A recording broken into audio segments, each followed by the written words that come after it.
ये है कि आप लोग विपक्ष को खत्म करने की कोशिश कर रहे हैं। केजरीवाल जी जेल में, हेमंत सोरेन जी जेल में, ऐसे तो फिर 400 के आप लोग 500 पार कर लेंगे। जो लोग ये कहने का प्रयास करते हैं, तो मैं ये बताना चाहता हूं कि आज सोनिया जी और राहुल जी जिस मामले में बेल पे हैं, वो अक्टूबर 2013 में नेशनल हेराल्ड केस अक्टूबर 2013 में दिल्ली हाई कोर्ट के द्वारा स्टार्ट हुआ था।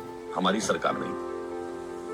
डीएमके के नेता ए राजा कनिमोझी 2011 में जेल गए, हमारी सरकार नहीं थी। सुरेश कलमणी 2010 में जेल गए, हमारी सरकार नहीं थी। मुलायम सिंह यादव जी के ऊपर 2007 में आय से अधिक संपत्ति का मामला दर्ज हुआ, हमारी सरकार नहीं थी। शिबू सोरेन 2006 में जेल गए, जेएमएम के नेता, हमारी सरकार नहीं थी। करुणानिधि 2000 में जेल गए, लालू यादव 1997 में जेल गए, जयललिता 1996 में जेल गई, और झारखंड मुक्ति मोर्चा रिश्वत कांड 1994 में हुआ। और एक और मैं बात करूं, इनमें से कोई ये नहीं कर सकता कि उनकी सरकारों ने कोई केस शुरू किया। ये सारे केस याचिकाकर्ता लोग कोर्ट में गए, कोर्ट के आदेश पे केस शुरू हुए, कोर्ट के आदेश पे जांच हुई और ये लोग जेल में गए।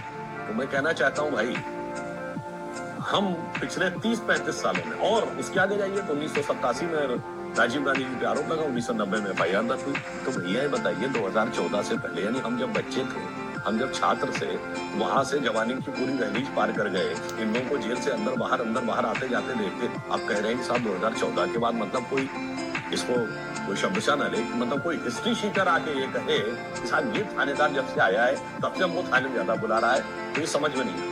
इसलिए मैं इसमें सिर्फ एक ही केस कोट करता हूँ। अभी कोर्ट का जजमेंट आया सुप्रीम कोर्ट का, जिसने कहा कि यदि सांसद विधायक रिश्वत लेकर कोई वोटिंग करते हैं तो अब उनको वो इम्यूनिटी नहीं रहेगी, वो बचाव नहीं रहेगा, जो 1994 के झारखंड मुक्ति मोर्चा रिश्वत कांड में था, जिसमें झारखंड मुक्ति मोर्चा के 3 सांसदों पे बात साबित हो गई कि उन्होंने पैसा लेकर कांग्रेस की सरकार को विश्वास मत में बचाया था। पर कोर्ट ने कहा था चूंकि कोई सांसद यदि कोई कार्य संसद में कर रहा है तो उसके ऊपर मुकदमा नहीं चल सकता, वो बच गए थे। और आज हम कहां बैठे, 2024। तो मैं लाइटर नोट कहना चाहूंगा, बहुत बार हमने फिल्मों में वो डायलॉग सुना है, 20 बरस पहले की बात।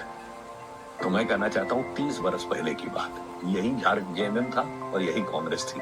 आज भी अगर सोरेन साहब जेल गए हैं तो वही कांग्रेस है और वही जेएमएम है। तो जो पुराना फिल्म का गीत था ना, तो उसे हम थोड़ा परिवर्तित करके कह सकते हैं कि 30 साल पहले ये दोनों दल, ये सारे भ्रष्टाचारी दल एक दूसरे से कह रहे हैं कि 30 साल पहले मुझे तुमसे प्यार था, जिया बेकरार था, यही भ्रष्टाचार था, आज भी है और कल भी रहेगा।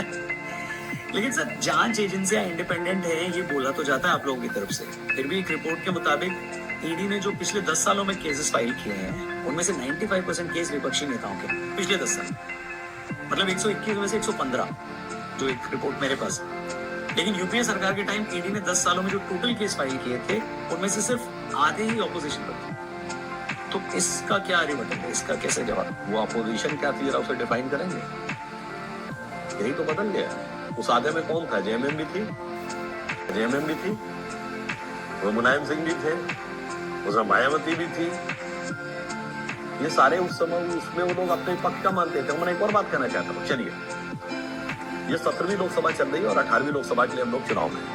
इससे पहले 16वीं, 15वीं, 14वीं, 13वीं, 12वीं, 11वीं, 1984 से 2014 कोई एक लोकसभा बता दें जब इनकी पार्टी में किसी न किसी नेता ने भ्रष्टाचार के किसी न किसी आरोप में कोर्ट कचहरी या जांच एजेंसियों के चक्कर में काटे, बता दें।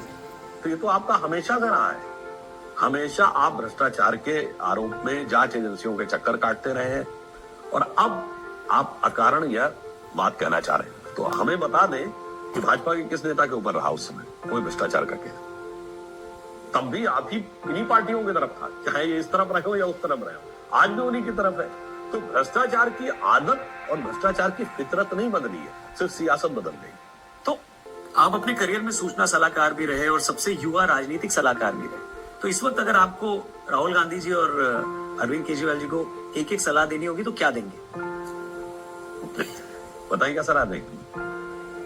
कि सलाहकारों की सलाह सुनना शुरू करिए और समझदार सलाहकारों की बात सुनना चाहिए। रामचंद्र